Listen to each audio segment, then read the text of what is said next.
The proposed increase by our police board of $50 million, which is the equivalent of about 200 new police officers in Toronto, did pass the police board this week. It has to continue through to our actual entire city council, so it's not a done deal yet, but if anybody's been paying attention to Toronto City Council over many years, it certainly feels like it's a done deal.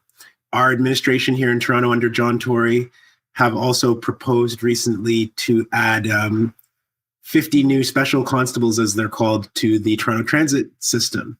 This is as the fares for the system go up and service levels are proposed to decline.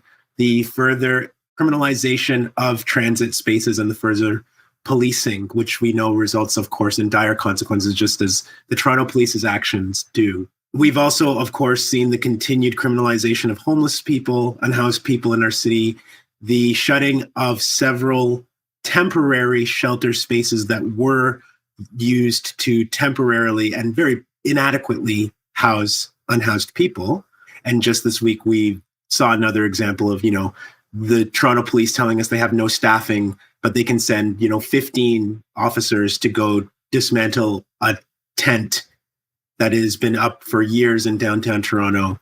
We added more than 20 names to the homeless memorial in Toronto this week. That is unhoused people, many of them unidentified, who were killed or who died due to their circumstances of not being supported. And I think what we're seeing right now is a kind of pivoting by our administration under John Tory to really say people are asleep, people are not paying attention.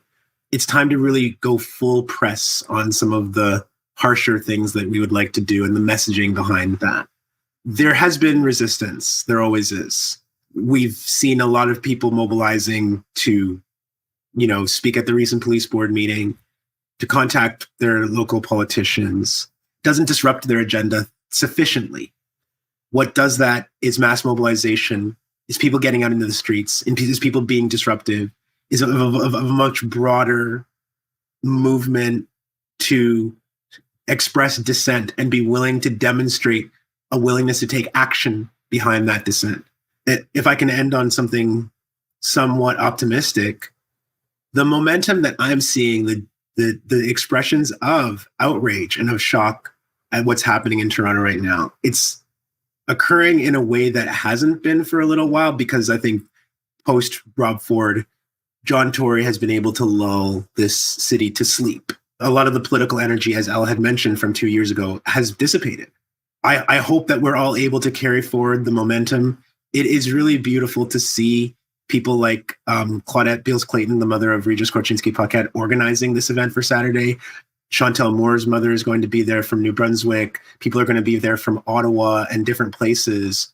I hope that a big part of the future of our organizing and our strengthening and growing centers people like that who have paid such a price at the hands of the police and who are still somehow out here fighting for a better day.